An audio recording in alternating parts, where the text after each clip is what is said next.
Free trade. Millions of tons of goods in motion across the planet. It brings prosperity, or so we're told.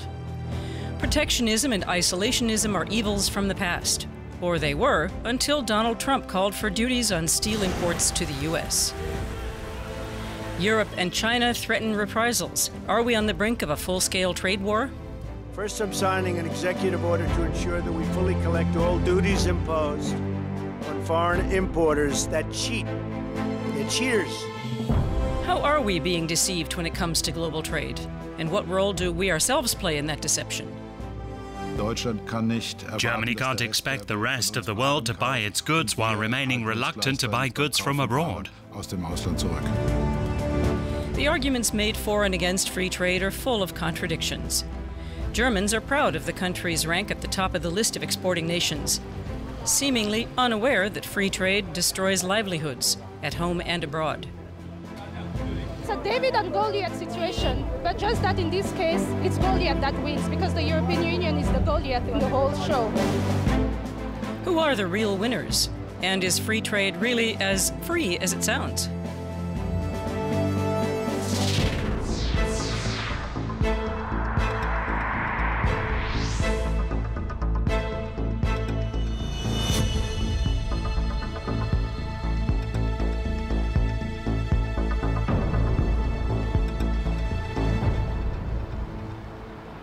The port of Hamburg.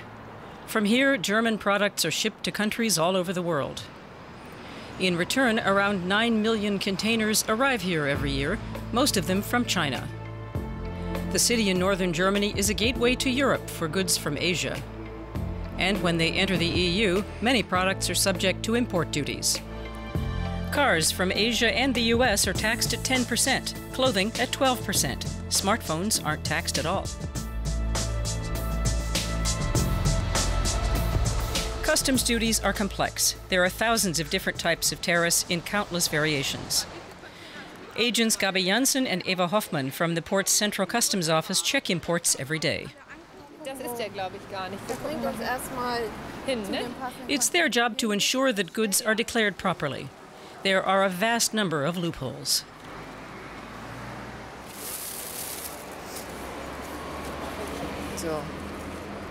It says it's a microfiber coat.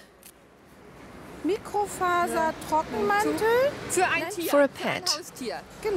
That's right, made of knitted polyester. Exactly. From the size, I'd say it's supposed to be for a dog. Made in China, and they're different sizes. This one's apparently for a medium-sized dog. Do the dog coats have leather parts as well? In that case, they'd be charged at a lower rate. 100% polyester, so at the moment that means a 12% import tax.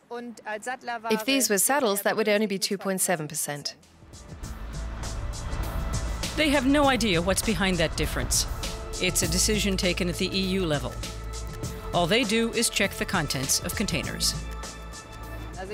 I've been working here for a long time, and working here you feel like Germany isn't the world's top exporter, but that most of the stuff is coming from China. The Chinese make pretty much everything.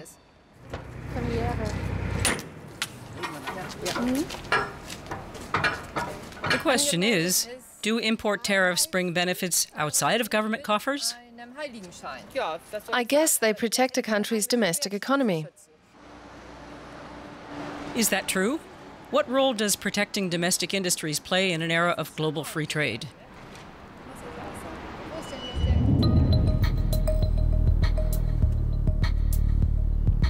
We've come to the town of Hildburghausen in the German state of Thüringen, home to Wolfgang Renner's company Merida and Centurion.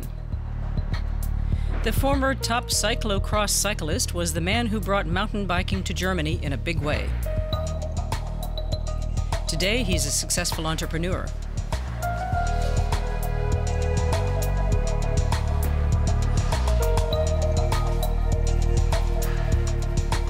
The company offers a range of models, and business is booming. So, where do the bikes come from? This bike, it's made in Germany. No, it's not made in Germany. But it's a German brand. Yeah, it's a German brand. So where does the frame come from? Like so many things, the frame comes from China. It's painted and assembled in Taiwan. Quality control all happens here.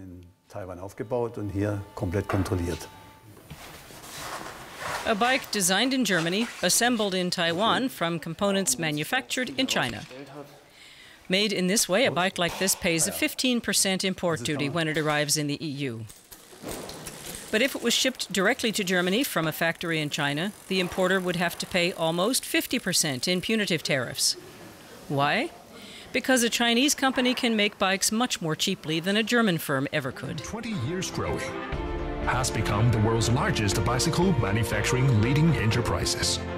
The group we have established. In this promotional video, Chinese bicycle manufacturer Fushida claims it has the largest bike factory in the world. International first-class production technology.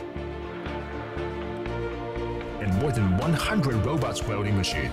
Companies like these are subsidized by the Chinese government. But that's just one reason Chinese products are so cheap. There's also scale.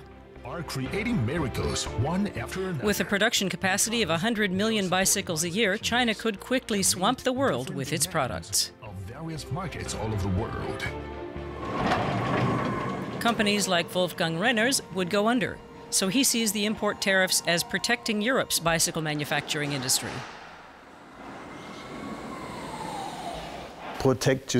Sometimes you have to have protectionism. It's unavoidable. The point is that in business, you need a fair playing field. You can see it in other areas too, where government subsidies keep other manufacturers from competing because the market is distorted. So it's about jobs in Europe? Sure, it's about jobs and fairness. The import duty ensures that Chinese bikes are more expensive when purchased in Europe. Punitive tariffs, a form of pure protectionism. But there are ways around them. For instance, having the bike frames that are produced in China finished in Taiwan. Then punitive tariffs don't apply. The final assembly of bicycles made with Chinese frames then takes place in Europe. It's an industry that provides 100,000 jobs on the continent.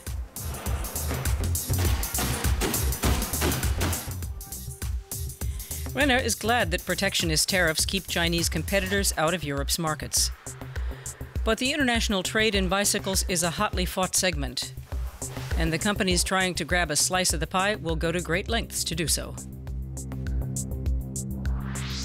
Not long after the EU implemented punitive tariffs on bikes from China, they began to arrive from Cambodia, Malaysia, Indonesia, and other places. When it grew clear that the bikes were actually being made by Chinese firms, punitive tariffs against those countries were put in place. Then, Tunisia began exporting them, and was soon slapped with tariffs. Today, components for the bikes are still mostly made in China, but the frames are finished elsewhere, like Taiwan. Because that's where the rules say value is added, the bikes are then no longer subject to punitive tariffs when they're imported into the EU.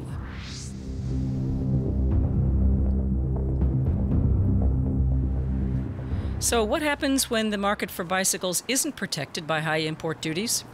In the U.S. city of Philadelphia, bike store owner Brian Cathwick used to sell exclusively American brands that had been produced domestically.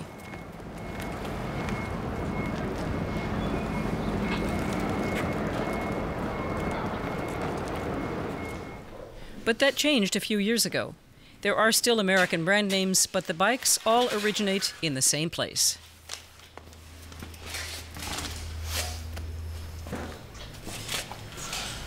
Made in China.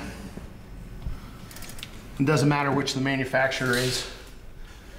Whether it's Trek, whether it's Cannondale, whether it's Specialized, all their bikes at some price point or at some level are made in China.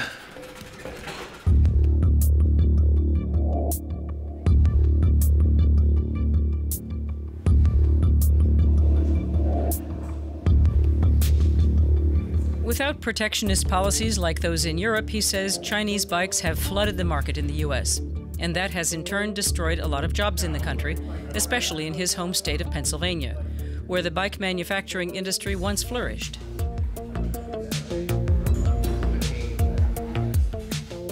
The store owner says it's not a good feeling to promote the sellout of the domestic sector by selling cheap imports. But what choice does he have? Keeps my family fed. You know, I own 2 different bicycle shops.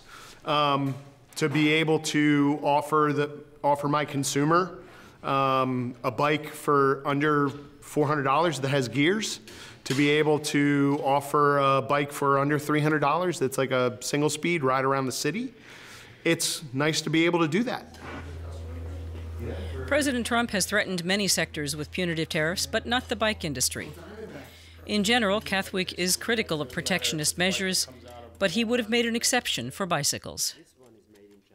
It depends on what perspective you're looking from. You know, people who have lost their jobs because it's been farmed out to China or Taiwan, they'll probably have a very different view than somebody who's never been affected by that. But isn't free trade supposed to bring more prosperity for everyone? American woes in many areas of trade can't just be traced back to China, but also to Germany, says Professor Herbert Dieter. He teaches his university students in Friedrichshafen that being an export giant also has a dark side. German products sell well internationally, not just because they're high quality, but also because wages in the country have only climbed moderately in recent years, while the euro has remained relatively weak. Trump is angry about the trade imbalance, and Dieter says he has a point. Surpluses in Germany mean deficits in other countries. Germany expects the rest of the world to go into debt with Germany, but also likes to criticize the rest of the world for being too deeply in debt. It wants to have its cake and eat it.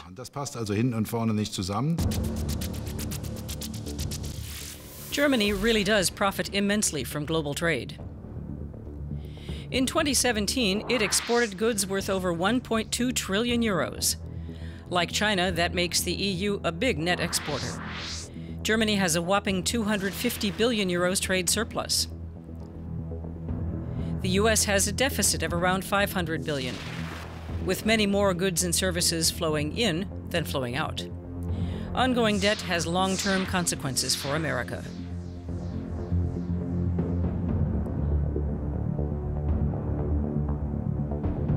One country's loss is another's gain.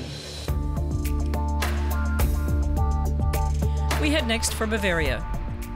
On the River Saale here, Manfred Schmidt works for Schaeffler, a company making products that are often exported to the US. He earns a good salary and can afford to buy the things he wants. That includes many products made available by free global trade.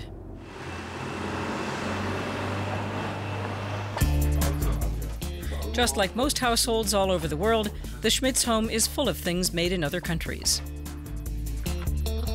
Is anything here in their living room actually made in Germany?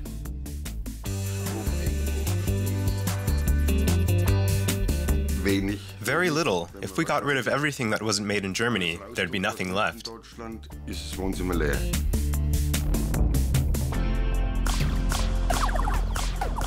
With one exception. The antique sewing machine proudly on display. What about clothing? We take a look in the family closet. Made in Turkey. Made in Bangladesh, sogar. Designed in Germany. Made in China.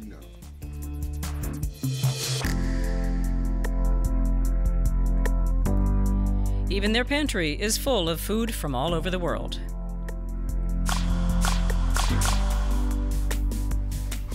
The Schmidts have had personal experience with how quickly you can lose in the free trade game.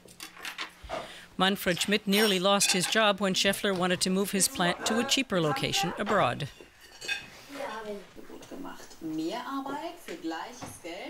The employees' fight to keep the plant drew national attention. Schmidt and his colleagues came to an agreement with the company. It worked for a while. For 10 years, we put in 5 unpaid hours a week. And then they came overnight and said, "We're closing the plant." That was a shock for all of us who worked there, because we were all thinking, we do 5 hours a week for free, so that's a pretty sum the company is getting for nothing. The shadow side of globalization. Manfred Schmidt was lucky. He was able to stay with the company, but he had to move to another plant.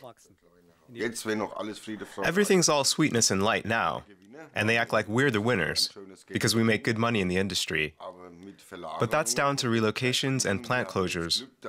We were lucky to get positions in Schweinfurt, but in another company, they might just let everyone go, and those people will be the losers.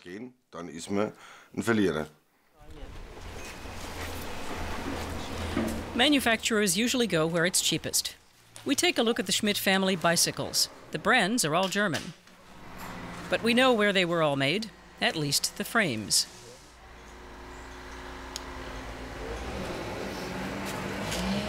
Cheap production in China that cost hundreds of thousands of jobs, especially in the US.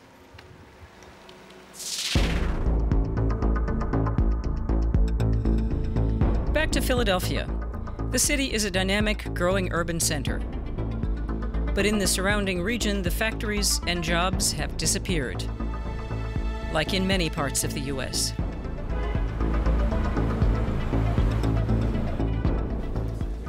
Sarah Parker and her neighbor Susan Schweikert don't count themselves as losers in the globalization era, and they don't like Donald Trump. But they're on a mission. Buy American. Well, I know Connects. Sarah has a popular website, and Buy American is its clarion call. Some games, like board games. Okay. I mean, USA, so we'll see. Every store's a little different. In her USA Love List, she gives thousands of fans advice on how to replace products made in other parts of the world. She says it's about their jobs. Oh, check it out, American flags. You wouldn't believe how often American flags are not even made in the United States. Of course. This is made in the United States. Is it? Yeah. Oh, yeah. Oh, good. I like it when they put the label really made in the United States on the front, because people really do care about that. This was made in a small town somewhere, I'm sure. I don't know where. But by looking for the Made in USA label, I'm supporting that small town and the people who made it. Parker says she herself experienced how jobs moved south of the border to Mexico and depopulated whole areas as the factories died.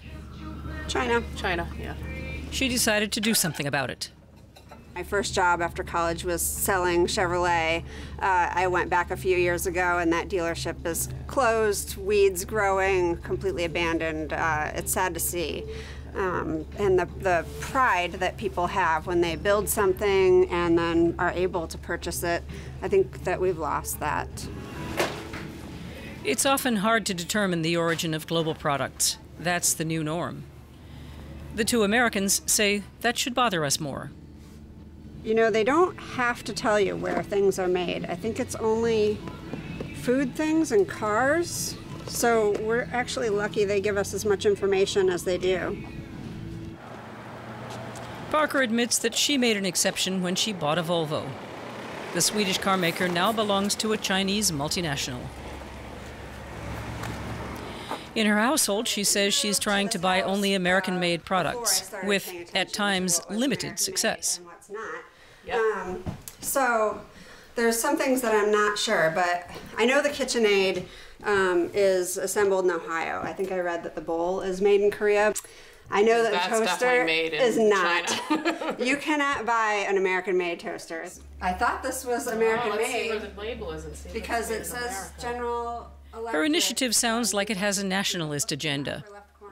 Parker says it all boils down to a matter of choice. I think it's only nationalistic if you are saying we're only going to buy American-made products. We make a lot of choices as consumers. We choose things because they have recycled content in them, or we choose things because they reflect a particular lifestyle that we want. Choosing something that's made either in your own community or your own country is just another consumer choice. I'm glad that we have those choices, which is why, for me at least, it's not a nationalistic effort. It's not. So what would happen if we all followed her advice and tried to buy only products made domestically? If borders closed and protectionism reigned? It's happened before. At the beginning of the 20th century, world trade and globalization really took off, but it soon hit major speed bumps. The US slid into the Great Depression. Germany faced a huge economic crisis of its own. and protectionism suddenly reared its head. Voices calling for isolationist policies grew loud. During the 1930s, the U.S. began to adopt an increasingly aggressive protectionist stance, raising tariffs drastically to protect American industries and jobs. Germany also put up barriers to international trade. The mixture of protectionism and nationalism ended in the horrors of the Second World War.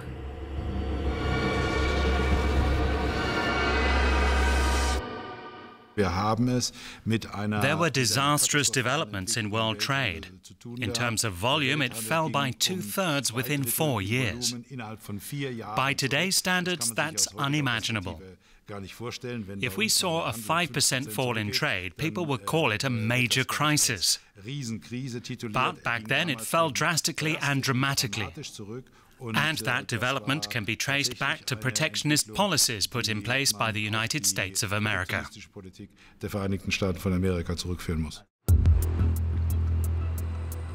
To prevent other major conflicts, the body that would eventually become the World Trade Organization was set up, headquartered in Geneva. Its fundamental principle, that free trade brings prosperity for all, has never really been accepted. On the contrary, the WTO has come under heavy fire in recent years. And the U.S., led by Donald Trump, largely ignores it.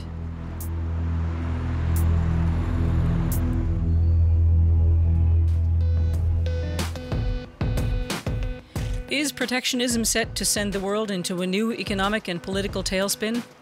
Or are dire predictions just half the story? In the town of Mühlacker in the German state of Baden-Württemberg, the Steuler Group makes tiles. Business is brisk.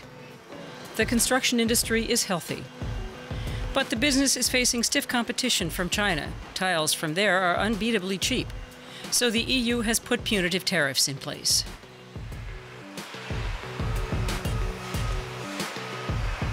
Tiles imported from China now have an import duty of 26.3%, protecting jobs here from Asian competitors.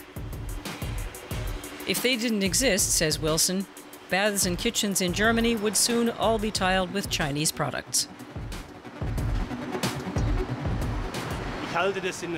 I think it's justified in the current climate, because the competitive situation is unbalanced.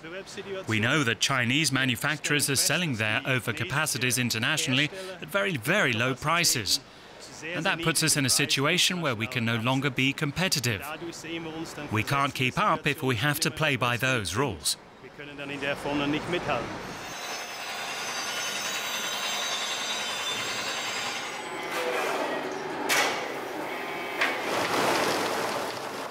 Punitive tariffs on tiles is also a protectionist measure, but it keeps people in jobs in Germany and helps push for better production and environmental standards.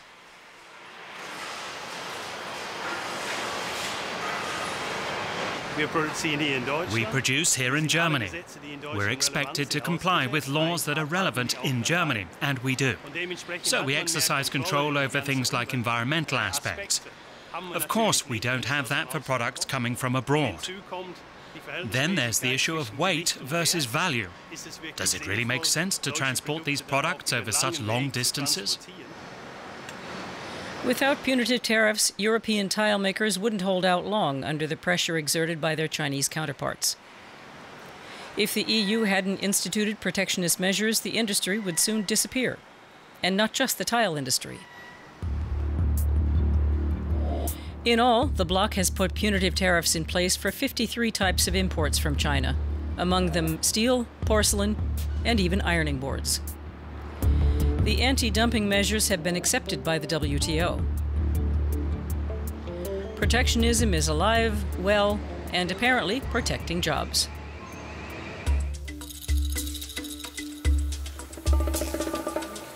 But although the EU has taken measures to protect its businesses, it frowns on other countries trying to do the same. Cameroon. Mamembale is on her way to her plantation. The path takes her through the jungle. She's the head of a village cooperative located in the rainforest north of Yaoundé. The walk takes about an hour in each direction. There's no street.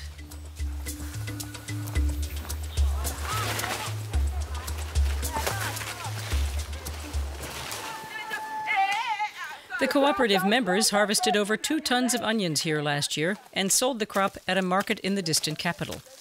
The proceeds fed the entire village.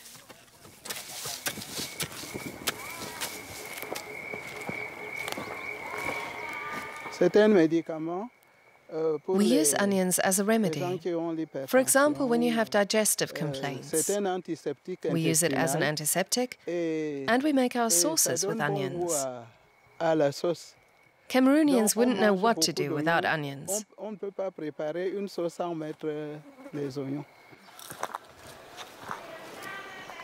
Now the women from the village are planting cassava instead, not because they want to, but because it no longer makes sense to plant onions.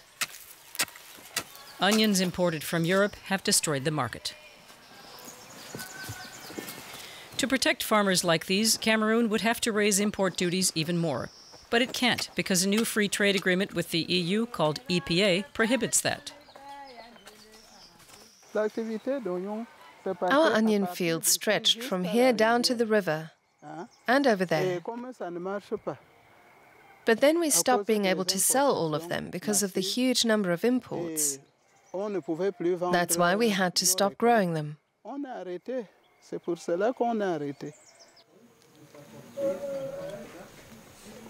Onions are a staple here. The African country consumes hundreds of thousands of tons a year. Until now, they were all grown domestically. Just as they do every day, the women in the cooperative prepare dinner. For now, they still have their own onions. Produce that not only feeds them and their families, but also helps them survive.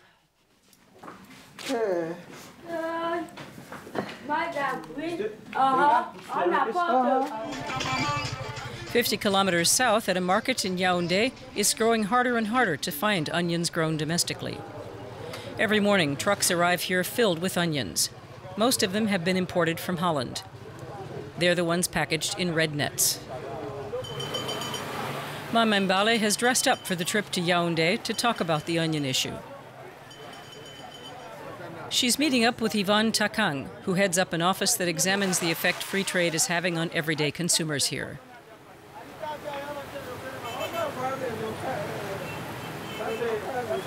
The two discover that Dutch onions cost around 1/3 less than homegrown varieties.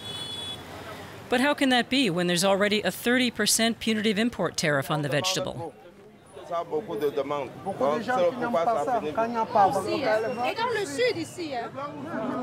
And as though the cheap onions weren't bad enough for the farmers, other agricultural products like garlic from China are also flooding markets in the fruitful country.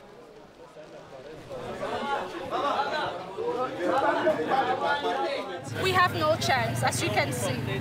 We are asking time to protect our domestic markets first and build our economies before thinking of opening our markets to the world.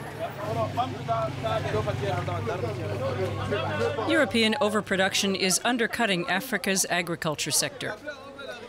Mama Mbale doesn't know what to do next. What happened with onions could happen just as easily with other farm products. And the new free trade agreements with the EU don't allow Cameroon to raise punitive tariffs any further to protect the industry. I think it's high time they understand that they should leave African countries to build their own markets, just as the EU took time to build its own markets. It's time they let us build our markets, and then we can think partnership agreements with the EU. In other words, Europeans are denying Africans what they need most, the right to institute measures to protect their still vulnerable agriculture sector. All industrialized countries, including Germany, were only able to grow into economic heavyweights because they initially threw up big barriers to foreign competition. But that fact is conveniently forgotten nowadays.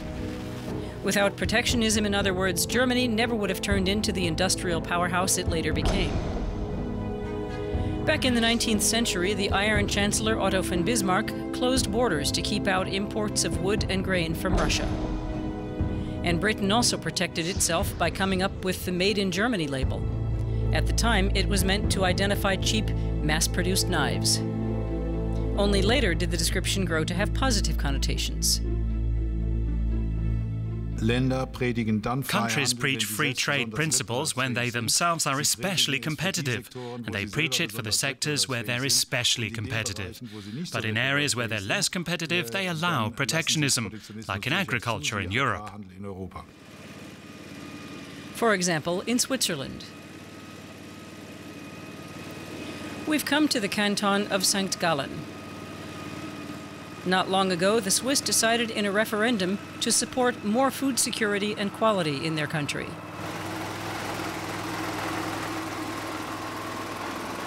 And this is one of the people behind the movement, the president of the Swiss Farmers Union, Markus Ritter. He owns a typical family farm in the area, and he firmly believes that unlimited free trade can be a dangerous thing.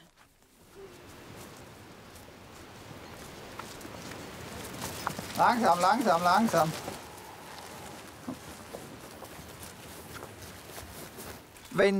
If all trade were free, if every border was open, then for economic reasons, food production here in Switzerland would make no sense at all. It would have to be relocated to places where production is cheapest and where labour costs next to nothing. But then it wouldn't be here in Switzerland. Swiss pay rates are on average 50% higher than even in wealthy neighbour Germany. Ritter could never produce food here in Switzerland as cheaply as he could anywhere else in Europe.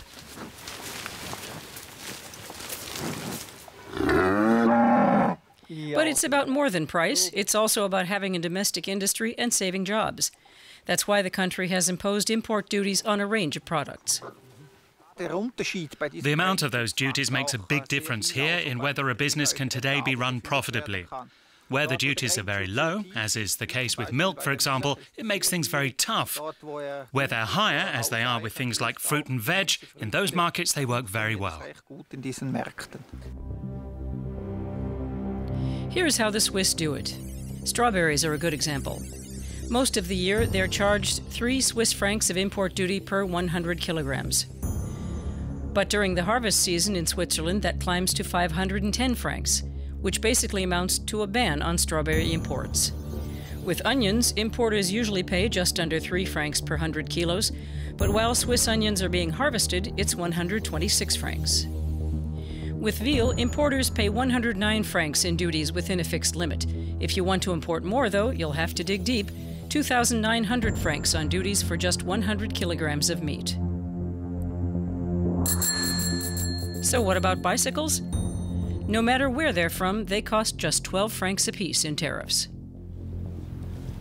The Farmers Union president likes the flexible import duty system. It keeps cheap competitors out of the market when it counts most. The Swiss farmers say it's not just about protecting their livelihoods. They insist it's also about conservation and animal welfare. Only with protectionism, they say, can those and other values be enforced.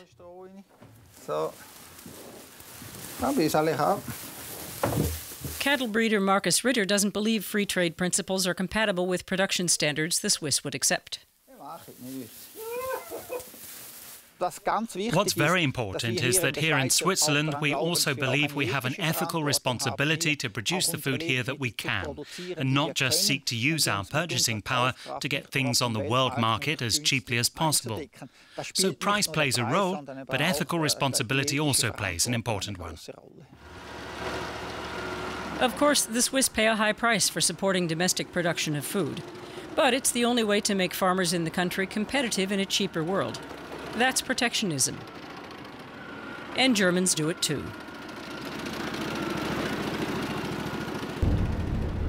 Germany subsidizes every hectare of farmland in the country to the tune of 280 euros annually. In all, countries in Europe invest around 60 billion euros every year in agriculture. But that encourages the overproduction of milk and pork, which are dumped cheap on the Chinese market. That's the other hidden side of European protectionism. And the Americans do it as well. Farmers there also receive huge subsidies, while giant agribusiness multinationals export produce all over the world. The biggest losers in that equation are small farmers in poor countries. Which brings us back to Cameroon. For years, European firms exported poultry parts here that no one in Europe wanted. That destroyed Agnes Koa's breeding business. No one bought her Cameroonian chickens anymore, at least until the country decided to be more protectionist and barred imports of chicken parts.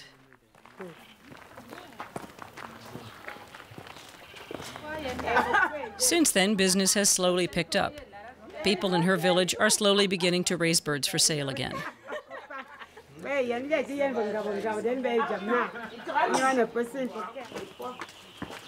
Koa is a well-known figure in the area. She's happy to show us her small farm. She hopes that things now will get a little better.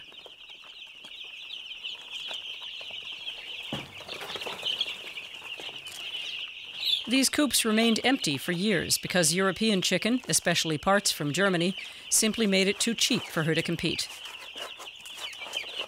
But now the ban on imports has given her a fresh start.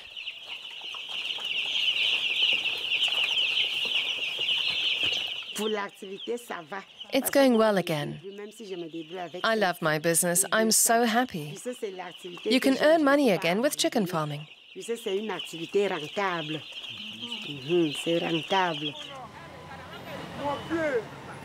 A chicken market in Yaoundé. The birds on offer here are domestic varieties. They had grown scarce while cheap European imports dominated sales. Francisco Mari from the NGO Bread for the World has come on an inspection tour.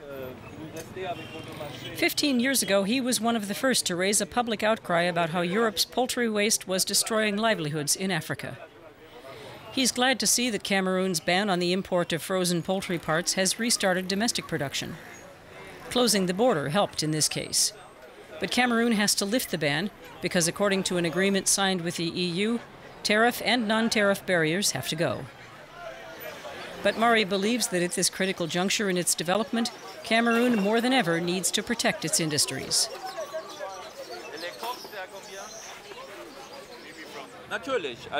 Of course, markets should be protected as long as their products can't compete with ours. That's justified. And many countries have only now begun to ramp up their own production with these kinds of systems. Why shouldn't Africa be allowed to do that? Mari knows all about the price of chicken, and he's also acquainted with the desperate situation people face here and in other African countries. The free trade agreements that the EU is forcing on them, he says, are one-sided and outdated.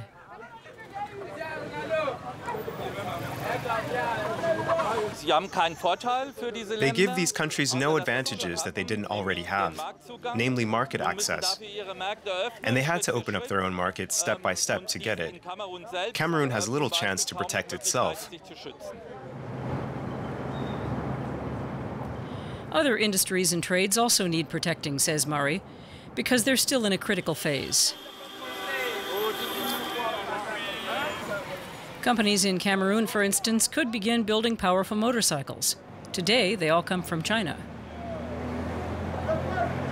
Free trade does bring prosperity to some people, but it also widens the gap between rich and poor.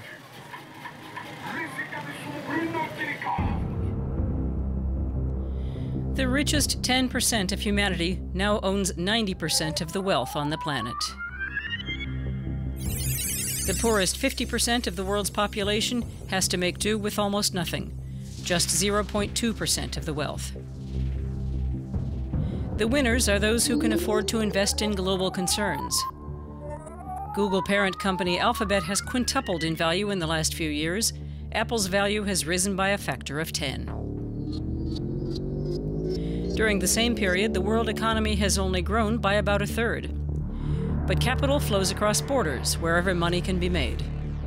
So the finance sector also profits at a vast scale from free trade. The problem is there are no global rules for taxation. That allows big companies to park billions in offshore tax havens like the Cayman Islands or Panama. There are no global controls in the areas where they have the potential to make a difference to the world's poorest. That's why protests are growing louder, like this one at a WTO meeting in Buenos Aires.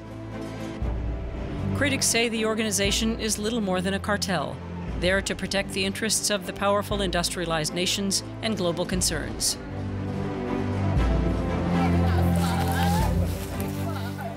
People like Mama Mbale have few chances in a world like that, because without protectionism, trade can never be fair. Food production in particular has to be shielded from cheap competition, whether in developing countries or industrialized ones. If we want to continue producing food products in the region rather than in the cheapest place in the world, and if the products only follow the highest purchasing power, then the only way to sustain that is with protectionism, but a positive protectionism based on sustainability. Africa doesn't need fetters. It needs protection while its industries grow. And only when that happens will the flood of migrants to Europe searching for a better life finally slow. Francisco Mari says the current model is fundamentally flawed. The rules of world trade are actually made to allow big countries to invest in small ones and gain access to their resources. There's a lot of hypocrisy there, especially in agriculture. Everyone bangs on about how we need free trade, but is busy protecting themselves in a huge way with subsidies to their own farmers. So it's a two-faced deception, crying out for free trade internationally while practicing protectionism at home. That won't work. It's unfair, and I believe there's no future in it.